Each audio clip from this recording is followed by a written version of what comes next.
Santapan Harian Sabtu 24 September 2022.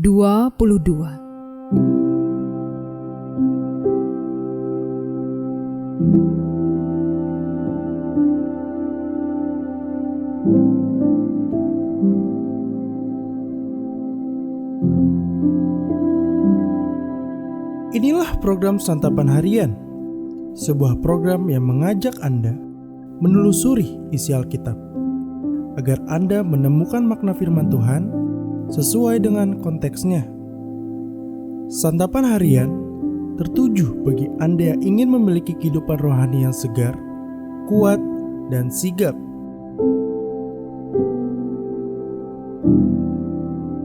Hari ini kita akan membaca Wahyu pasalnya yang ke-9, ayat yang pertama hingga ayatnya yang ke-12. Namun sebelumnya, mari kita berdoa. Firman-Mu adalah pedoman yang berharga bagi hidup kami. Bimbinglah kami dalam perenungan firman-Mu saat ini ya Kristus. Di dalam Yesus Kristus kami berdoa. Amin. Wahyu 9 ayat 1-12. Lalu malaikat yang kelima meniup sangkakalanya, dan aku melihat sebuah bintang yang jatuh dari langit ke atas bumi, dan kepadanya diberikan anak kunci lobang jurang maut. Maka dibukanyalah pintu lobang jurang maut itu. Lalu naiklah asap dari lobang itu bagaikan asap tanur besar, dan matahari dan angkasa menjadi gelap oleh asap lobang itu. Dan dari asap itu berkeluaranlah belalang-belalang ke atas bumi, dan kepada mereka diberikan kuasa sama seperti kuasa kalajengking-kalajengking di bumi. Dan kepada mereka dipesankan supaya mereka jangan merusakkan rumput-rumput di bumi atau tumbuhan-tumbuhan atau pohon-pohon, melainkan hanya manusia yang tidak memakai materai Allah di dahinya. Dan mereka diperkenankan bukan untuk membunuh manusia, melainkan hanya untuk menyiksa mereka 5 bulan lamanya. Dan siksaan itu seperti siksaan kalajengking apabila ia menyengat manusia. Dan pada masa itu, orang-orang akan mencari maut, tetapi mereka tidak akan menemukannya. Dan mereka akan ingin mati, tetapi maut lari dari mereka. Dan rupa belalang-belalang itu sama seperti kuda yang disiapkan untuk peperangan.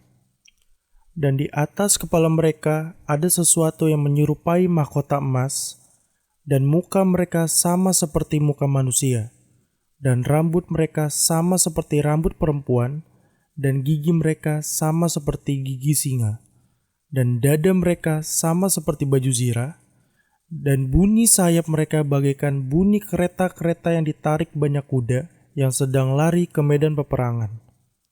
Dan ekor mereka sama seperti kalajengking dan ada sengatnya. Dan di dalam ekor mereka itu terdapat kuasa mereka untuk menyakiti manusia 5 bulan lamanya. Dan raja yang memerintah mereka ialah malaikat jurang maut. Namanya dalam bahasa Ibrani ialah Abaddon, dan dalam bahasa Yunani ialah Apollyon. Celaka yang pertama sudah lewat. Sekarang akan menyusul 2 celaka lagi.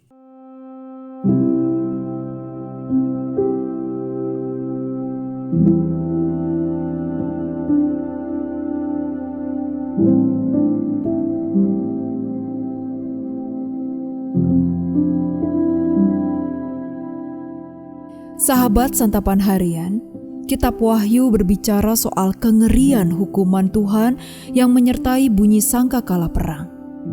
Dalam bagian ini, hukuman yang dikisahkan melibatkan belalang yang menyiksa seperti kalajengking, berderap seperti kuda perang, dan bergigi seperti gigi singa. Dan yang bernama Abaddon atau Apollyon, yaitu kehancuran. Belalang bukan hanya menghancurkan tanaman, tetapi juga terkait dengan bahaya kelaparan. Namun, serangan belalang yang digambarkan di sini mirip serangan militer, dengan dada belalang seperti baju zirah dan sayap mereka seperti kereta kuda perang. Mungkinkah terkait serangan raja-raja dari timur? Kata apolion atau kehancuran mungkin berhubungan juga dengan permainan kata yang mirip dengan Apollo, yaitu dewa matahari Romawi. Kedahsyatan hukuman Tuhan sering digambarkan setara dengan kejahatan yang dihancurkan itu, karena Allah itu adil. Namun, penghakiman hukuman Allah tidak menjamin terjadinya pertobatan. Seperti tulah-tulah yang melanda Mesir, bukannya membuat Fir'aun bertobat, tetapi malah mengeraskan hati melawan Tuhan. Akibatnya, hukuman semakin menghujam Mesir dan menyatakan keadilan Tuhan. Dunia modern sering beranggapan bahwa kalau kita punya sistem hukum yang sempurna, maka masyarakat akan menjadi baik. Optimisme itu sering salah arah. Dalam banyak kasus, hukuman justru tidak menghasilkan pertobatan. Guru yang hanya pandai menghukum, misalnya, hanya akan menghasilkan murid yang pahit hati atau pemberontak. Dalam kitabnya, Yohanes bercerita juga soal kesaksian atau martir dari umat yang telah diselamatkan oleh Anak Domba. Di tengah cawan hukuman yang ditumpahkan, penting untuk kita mengingat tanda atau materai siapa yang tampak di dahi kita. Semua orang sebenarnya memakai tanda tertentu. Pertanyaannya, kita ada di pihak yang mana? Di tengah hukuman penghakiman Allah yang terjadi pada waktunya, mari kita setia bersaksi bersama umat-Nya, menjadi tanda kehadiran Allah di tengah dunia. Mari kita berdoa. Yesus, Engkau memberikan kami teladan dan kasih yang tulus sehingga Engkau taat dengan sempurna kepada Bapa. Kiranya apapun yang kami hadapi di masa depan, kami juga menjadi taat dan setia menjalani panggilan kami sebagai murid-Mu. Dalam kasih-Mu Yesus, kami berdoa. Amin.